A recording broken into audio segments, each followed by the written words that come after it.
em Castilho, aqui no anfiteatro, e está acontecendo aqui uma, como podemos dizer assim, Selma? Uma formação. Uma formação. Então tá. Selma Carneiro, formadora de metodologia educacional. Foi tocado aqui muitos assuntos. Selma, primeiramente, né? Boa tarde, né? Não é assim também não, né? Como é que vai o senhor? Eu estou bem, graças a Deus. Selma, você acha que pegou, assim, todos esses formadores, assim, no supetão, que estão, assim, meio voando nas coisas que tem que ser feita? Olha, eu não diria que pegou no supetão, nem diria que estão voando nas informações. Mas a legislação da educação, ela é bem específica. Eu vi, ela é bastante específica e cada área de dentro da educação, ela tem uma legislação própria. Então, quando a gente fala de Fundeb é uma legislação, quando a gente vai falar de alimentação escolar é outra legislação e acaba, no caso, né, dos conselheiros que estão aqui hoje reunidos, acabam sendo muito leigos nesse assunto.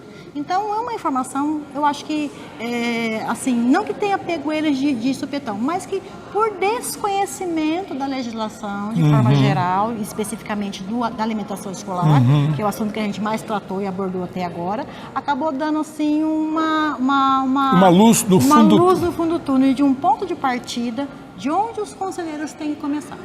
E você falou sobre a margarina, sobre macarrão, sobre o chocolate em pó. Você citou esses exemplos. Isso pode ser servido lá na refeição dos alunos ou vai ter que ser retirado?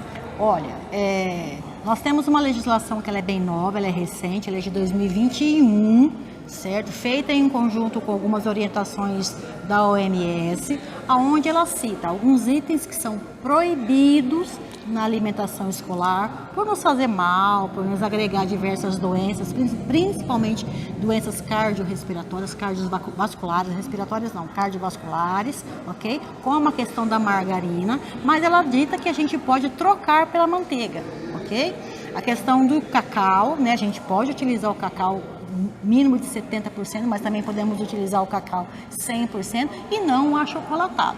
E nós temos alguns problemas que são culturais e eles são, assim, muito enraizados na nossa sociedade brasileira, né? Exato. Então, tirar o achocolatado de um leite da criança e colocar um cacau, às vezes os pais, por desconhecimento da nossa legislação, por desconhecimento daquilo que a gente é obrigado a seguir, acaba tendo, assim, alguma indisposição com as escolas. Então, seria necessário também que essas informações fossem chegadas aos pais para que o porquê que esses alimentos estão sendo substituídos ou diminuído o consumo, como é o caso do macarrão, que está dentro do grupo farináceo, por que está sendo diminuído a quantidade de vezes que está sendo servida para a criança? Bom, tem aquela outra parte também, que geralmente aquela sobra, e você foi muito feliz quando você disse, a nutricionista tem que saber aquilo que é mais consumido, menos consumido. O resto, que geralmente vai para a lavagem, posso fazer essa colocação? Para os porcos, para as galinhas. Mas aonde que a gente vai colocar esse resto, Selma? Na verdade, na alimentação escolar não deveria ter sobras, né? Se está ocorrendo sobras, existem possivelmente dois problemas.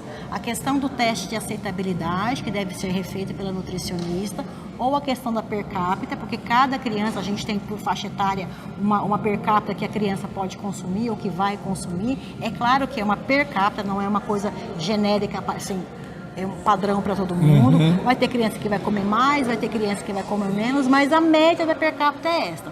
Então, se está tendo muita sobra, está tendo desperdício dessa alimentação, então esses dois fatores... dinheiro público está jogando... dinheiro público está sendo jogado fora. Então, esses dois problemas podem estar acontecendo. Refazer o teste de aceitabilidade, para ver se aquela comida de fato está sendo aceita por toda a criança daquela unidade escolar, e a questão de trabalhar a per capita, conscientização de se trabalhar a per capita com as merendeiros, para que ela faça exatamente a quantidade de que vai ser trabalhado e vai sobrar um pouquinho ou outro com a criança. Essa é uma questão. O que ocorre? A escola, o poder público, ele é responsável por esta sobra. Então, se houve sobra, uma pequena quantidade, eu posso trabalhar com compostagem, fazer adubo, eu posso ter descarte disso, mas eu não posso permitir que outra pessoa leve para fora do âmbito escolar. É uma problemática, certo? É uma problemática, é uma questão de se trabalhar essa questão, como eu disse, do teste de aceitabilidade, porque às vezes é uma coisa que aquelas crianças daquela escola não gostam de comer, certo? Então sobra-se muito e joga-se fora.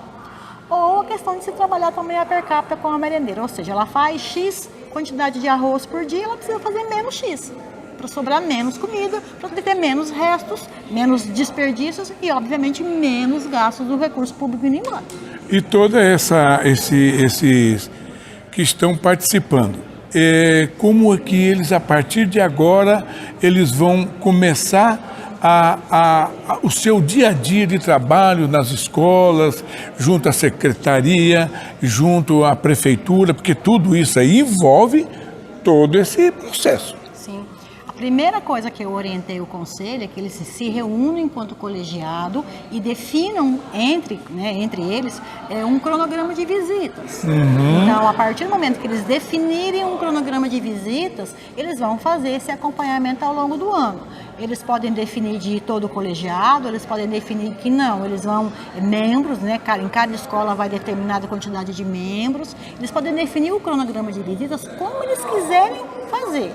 Eles vão elaborar uma lista de itens que eles vão observar, entre eles a questão de saber se a criança gosta daquela comida que está sendo servida ou não, sentar com o aluno, conversar com o aluno, perguntar para ele, você gosta dessa comida? Você tem, se satisfaz, você come a quantidade necessária, você está bem alimentado aqui na escola, correto? E aí, esse é o ponto de partida. E a partir disso, então, ele começar a fazer essas vistorias, relatar isso nas reuniões do conselho e cobrar, primeiramente, explicações, se assim for necessário, da Secretaria de Educação e ter essa via de conversa, de diálogo com a Secretaria. E as coisas começam a fluir.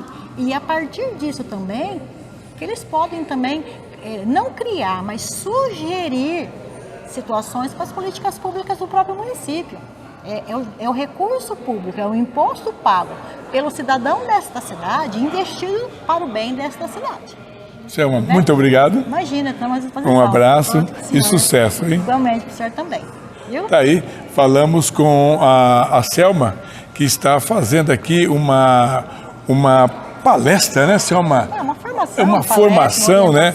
Uma palestra, uma formação, uma orientação à nova coordenação para que o seu dia a dia